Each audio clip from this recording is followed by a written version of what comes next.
Hola, buenas tardes. Estamos acá en la librería Nuestra América con el doctor Pedro Cardindejen, autor del libro Sangre de Baguales, de amplio éxito y poca difusión. A pesar de la poca difusión, se ha vendido muy bien. Ya vamos a la tercera edición. Eso habla muy bien de la obra de Pedro. Y queríamos aprovechar entonces de hacerle algunas preguntas. Estamos también Carla Zúñiga. con Carla Zúñiga y entramos en materia rápidamente. Una de las primeras dudas respecto al libro, que habiéndolo leído exhaustivamente, es ¿por qué después de 50 años aparece este tema?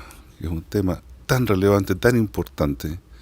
Es un éxito social, político y económico en pleno periodo de la Unidad Popular de Salvador Allende y con un proyecto revolucionario del Miren Ciernes. Pero ¿por qué debimos esperar 50 años para conocer los detalles de tanto logro y de tanto éxito? Pedro. Bueno, primero que nada, muchos saludos a las amigas y amigos de Concepción. Y un pequeño paréntesis, aprovechar de presentar en qué nos encontramos hoy día, porque también estamos con Carla Zúñiga, digamos que es habitante de la zona y que es parte de una organización de lucha y defensa y cuidado del territorio, concretamente en Coñaripe. Y yo, bueno, el autor del libro Sangre de Baguales. Y respondiendo a tu pregunta, o intentándolo, yo diría que lo de los 50 años es un buen sacudón.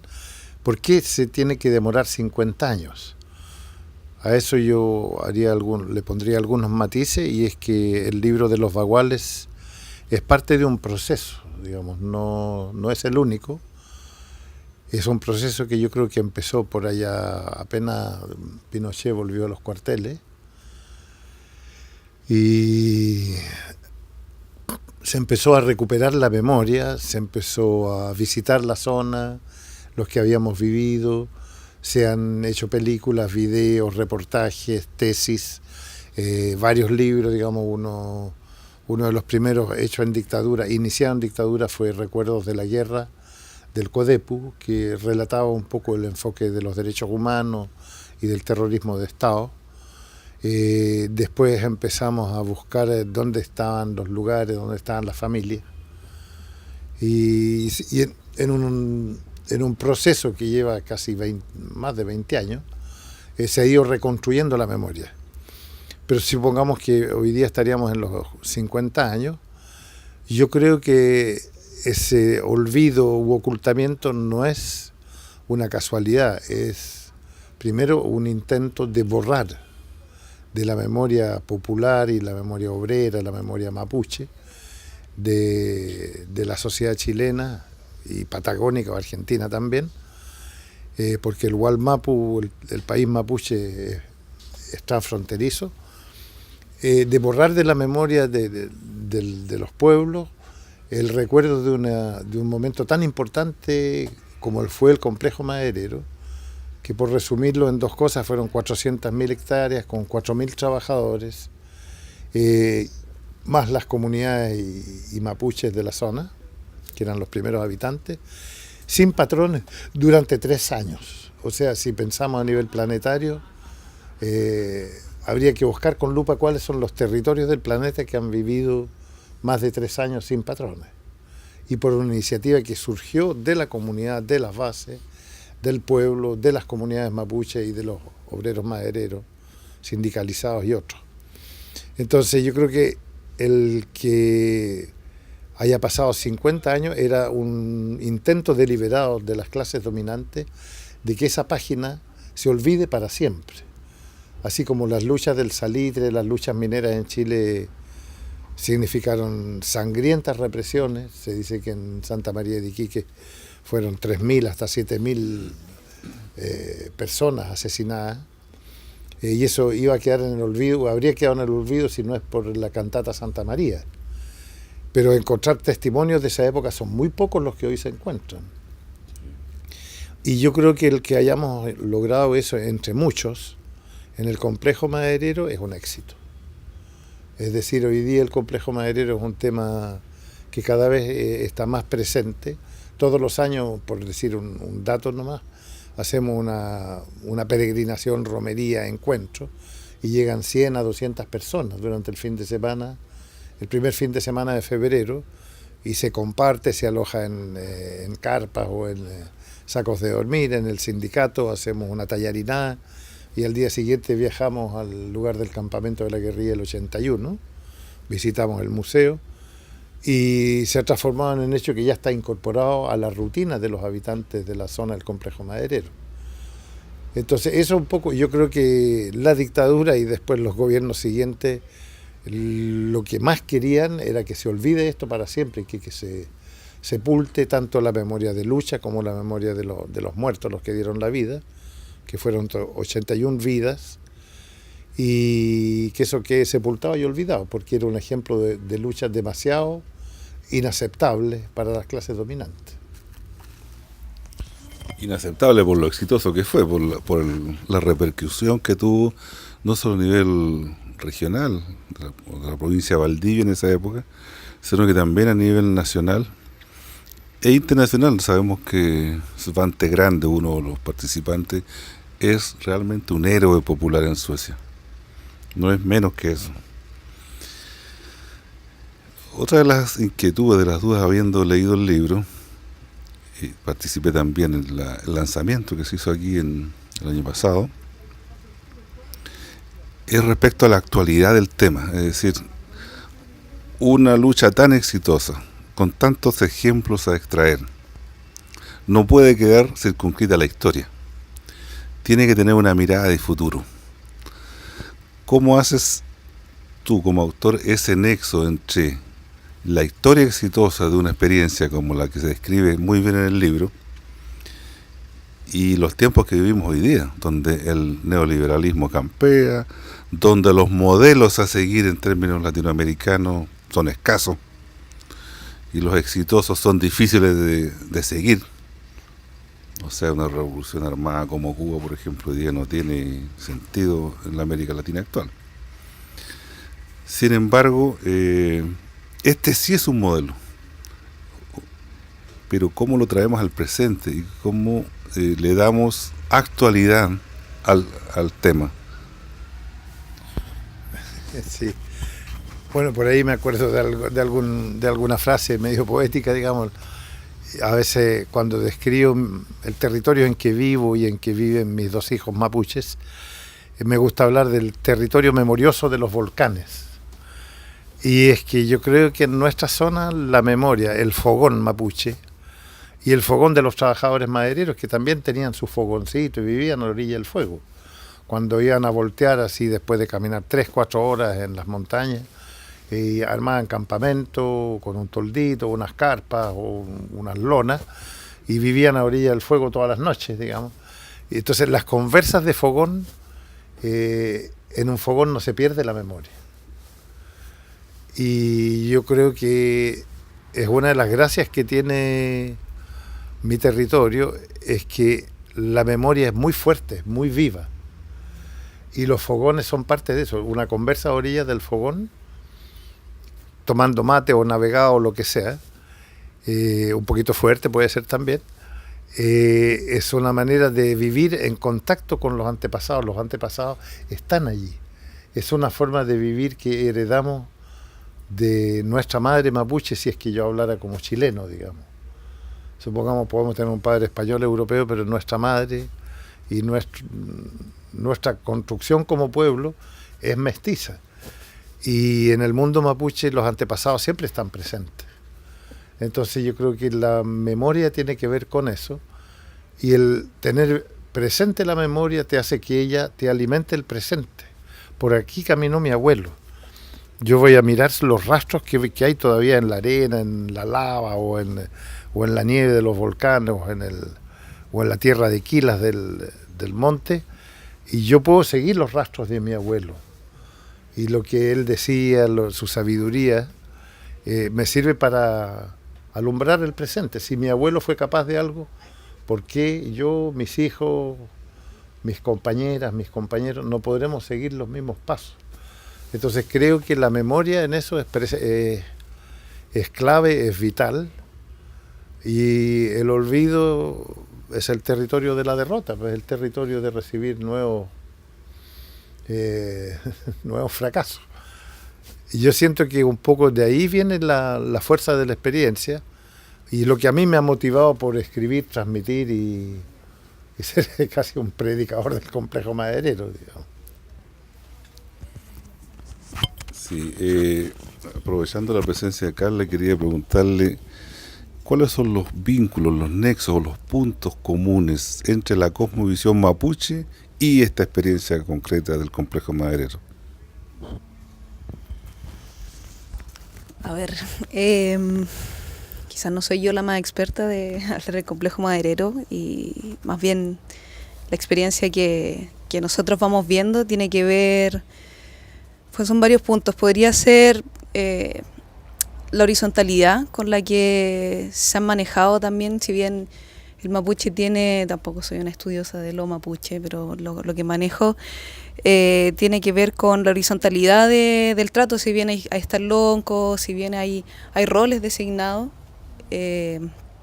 mediante un conocimiento ancestral ahí, todos son igual. Por ejemplo, en el Coñaripe, que es una palabra que no existe, la palabra original es el Conarrupu, Futamapu, y Conarrupu significa el sendero del Cona, y Cona también tiene varias acepciones, algunos hablan de guerrero, algunos hablan de una persona servicial, de una persona noble, y en el lugar donde habitamos ahí va en eso, va en el ser una persona al servicio de la comunidad. Y desde ahí está el origen del sendero del Cona, que también tiene que ver con Paila Lafquén, con otro, el primer habitante del lugar. Entonces desde ahí es que podría un poco responder a tu pregunta con el sentido de que el pueblo mapuche no iba a la guerra. El complejo maderero nunca se pensó como un enfrentamiento como les tocó vivir después, sino como una organización de comunidad, una organización para toda la vida, el Kimuñena y el conocimiento en servicio de la comunidad y de toda la vida. Creo que desde ahí puede ser un punto, pueden haber muchos más, pero creo que es esencial ese. Yo quisiera complementar algo un poco de la pregunta. Voy a polemizar un poco con Carla. O sea, de algún modo, en esos años, bueno, yo era milista, el tema de la confrontación, sí, nosotros lo teníamos previsto como algo que iba a venir, digamos, casi inevitablemente, y nos preparábamos para esa eventualidad. Tal vez nos preparamos demasiado poco o insuficientemente, pero lo teníamos presente. Y con respecto a la cosmovisión, y sobre si la experiencia del complejo maderero es un tema para los sociólogos, antropólogos, historiadores tal vez, si fue una experiencia mapuche o no fue una experiencia mapuche, yo diría un par de cosas. Es que por un lado, si bien en ese tiempo la conducción de ese proceso fue una conducción, fue un proyecto obrero que nació de las luchas obreras así espontáneas, las huelgas, las tomas, la huelga que se transformaban en tomas, dirigida por militantes de izquierda, fundamentalmente el MIR en los inicios, pero si no se hubieran dado y en ese tiempo tenían carácter fundamentalmente occidental, sindical, marxista se podría decir, de partidos marxistas, pero se daban en el territorio mapuche, y si no se hubieran dado en ese territorio no habrían tenido probablemente la masividad que tuvieron y el pie en la tierra como lo tuvieron los obreros madereros que conocieron el bosque a través del ojo y del músculo y de la vivencia mapuche, porque los mapuches son siempre los que habían vivido en el bosque. Entonces el obrero maderero era un obrero, pero todas sus formas de relaciones con el bosque, con la naturaleza, con los animales, con los bueyes, con los compañeros, era profundamente circular, era profundamente como alrededor del fogón, era profundamente el patrón mapuche de relaciones y de comportamiento y de visión, estaba profundamente incrustado, aunque no era explícito. O sea, en esos años Yo no voy a decir que los obreros madereros se identificaban como mapuches, pero un 20%, un 30% de los trabajadores eran mapuches, o en la temporada de cosecha de los árboles venían de las comunidades cosechadas y después volvían a su comunidad. Pero el hecho de estar en el territorio mapuche sí que le daba una característica, esa forma, esa explosividad, ese sentirse dueños de casa, digamos. Creo que tiene que ver con el que se desarrolló en un territorio mapuche. Yo creo que había un patrón cultural ambivalente ahí, que no se explicitaba, pero que estaba presente.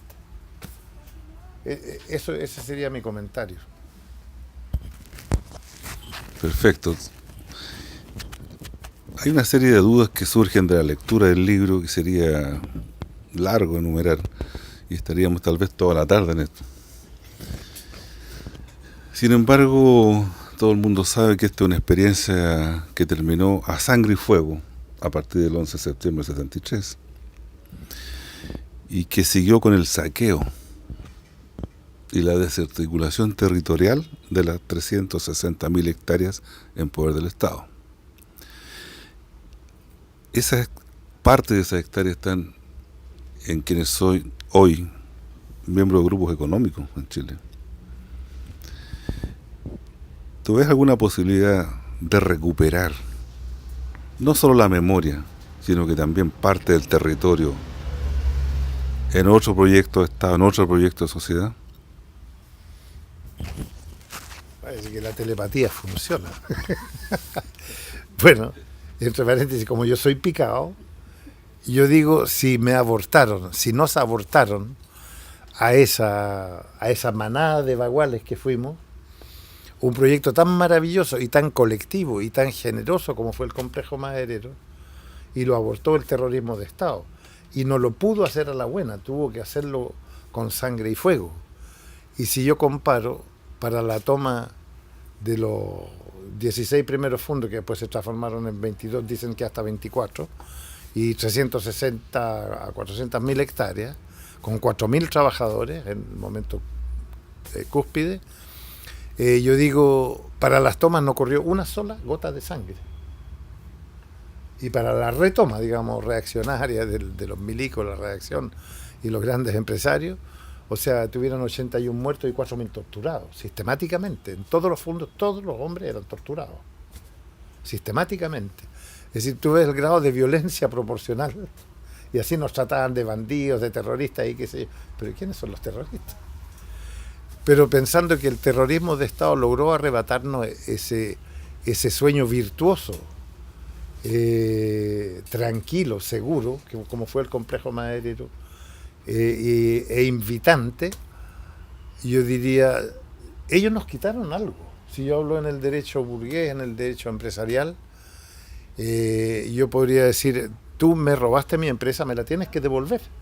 Tienes que reparar los daños, los perjuicios, las consecuencias psicológicas, y reparar todos los daños, y no solamente eso, sino que las expectativas que yo tenía, y hoy estoy hablando en lenguaje capitalista, mi empresa iba a producir tantas utilidades durante 20 años, no solo tienes que pagarme las máquinas y lo que destruiste, sino que además la expectativa de ganancia que me arrebataste durante los 20 años que mi empresa no funcionó.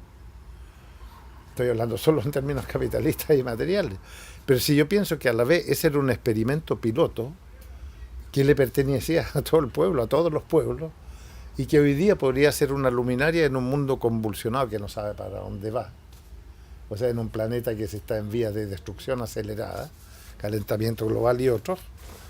Y yo pienso que la necesidad de recuperar esa historia es clave, es vital. Puede ser una forma virtuosa e incluyente de decirle, hay otra forma de vivir. No es necesario de crecer ilimitadamente produciendo más dinero, más cosas, más energía, más combustión, más qué sé yo. Se puede vivir armoniosamente. En el complejo maderero vivían 10.000 personas mapuches y 4.000 trabajadores más sus familias, vivían como 20.000 personas. Y podrían estar viviendo hoy día. Hoy día, con suerte, hay un cuidador en cada fondo, un par de letreros con perros mañosos que dicen propiedad privada, prohibida la entrada. Y hay un lodge para la extrema riqueza de Chile. Entonces yo siento que la necesidad de recuperar esa historia es un derecho. es legítima y a la vez es una necesidad para las generaciones futuras. Entonces, me alegra la pregunta porque yo veo que no estamos soñando tan solos sin habernos puesto de acuerdo, estamos hablando de lo mismo. Y además, digamos, el hecho de haber cultivado la memoria está logrando de que hoy día los nietos y descendientes de los trabajadores y habitantes del complejo estén pensando en eso y estén dando los primeros pasos. Concretamente, las familias del pobladito de Enco que estaba dentro del fondo, que la familia Luxig se apropió en tiempo de Ponce Lerú, están reivindicando porque ese espacio hoy día, según los papeles, está en manos de bienes nacionales a través del SAGRE. Y la gente se está planteando esa pregunta, eso en términos como prácticos, pero en términos históricos, yo creo que ese tipo de experiencias hoy día son las que son los lugares, los laboratorios o experimentos pilotos que nos pueden mostrar que tenemos que aprender y que hay formas de aprender a vivir de otro modo. El complejo maderero de algún modo fue un sueño colectivo, un sueño gigantesco, un sueño intercultural que abarcaba todos los aspectos de la vida, digamos, el territorio, su entre comillas riqueza, sus aguas, sus bosques, la educación, la salud, los caminos, la crianza de animales, la ganadería, la agricultura, el transporte, la exportación de productos madereros, la industrialización de la zona. Se iba a construir una planta de celulosa que recuperara los restos de los aserraderos en vez de perderse. Se iba a hacer estuvo en curso un proyecto apícola gigantesco, pionero, que queremos rescatar los permapicultores de Hualmapu, de Manguipulli, pero a la vez, digamos, era un sueño y era una realidad que probablemente nadie hubiera diseñado, excepto un compañero que algo preveía, que era el Chico Soto, le decíamos, el Chico Fausto, que era un ingeniero forestal de la época, que fue el primero de la Universidad Austral que conoció la zona, y creo que él de algún modo soñaba con estas cosas. Pero yo agregaría que hoy día el diseñar un imaginario, una utopía, algún horizonte hacia el cual dirigirnos, lo podríamos categorizar o definir como el diseño, la implementación de la Reserva Mundial de la Biosfera de los Andes Lluviosos Templados Australes, que es una reserva que abarca cerca de 1000 kilómetros desde Villarrica hasta Chaitén por el lado chileno y lo mismo por el lado argentino. Es decir, somos uno de los 25 ecosistemas, hot points del planeta, más importantes, y queremos articularla entre gente de Argentina y de San Martín de los Andes, Bariloche, Neuquén, Zapala y nosotros, Aluminé, y de este lado de la cordillera como la Reserva Mundial del Agua del Hemisferio Sur, una Reserva Mundial de la Biosfera intercultural, no beligerante, desmilitarizada, y un experimento piloto, digamos, de carácter que pueda ser un ejemplo mundial. Y estamos articulándonos desde ambos lados de la cordillera para levantar esa figura. Y la historia mapuche y la historia obrera son uno de los elementos que alimenta ese proyecto, digamos, que solo puede surgir de la comunidad, de construir una masa crítica que haga viable y que aproveche los paraguas que da la UNESCO, Naciones Unidas, en territorios que deben ser cuidados, protegidos, restaurados, regenerados, y que incluyan la vida humana y todas las formas de vida. Bueno, a pesar de que pasaron tantos años, se está recuperando la memoria a partir de libros como este, Sangre de Baguales, muy bien escrito, muy ameno. Los invito a leerlo, da mucho placer leer un libro de estas características con alguna ganada que tengamos en la izquierda, porque hemos pasado la vida contándonos las derrotas, pero esta es una ganada. Este es un logro social, político, económico, histórico, que había que reivindicar, que no podía quedar en el olvido. Y me alegro que a partir de esto, entonces, se lance esta invitación al lanzamiento del libro, a leer este texto, muy bien hecho, pero además a reflexionar de que esta batalla cultural que se empezó, tratando de actualizar entonces estos hechos históricos, tiene algún sentido. Y el sentido es que es posible soñar y es posible recuperar un futuro mejor más adelante. Pero eso depende de las luchas que demos, y esta lucha la estamos dando a partir de la lucha de ideas, de la lucha intelectual, de la lucha cultural, que es por donde parten los grandes proyectos de sociedad. Muchas gracias a Pedro, muchas gracias a la compañera por la participación, y invitamos a todos a leer este libro, que es muy interesante, muy cautivador. Gracias.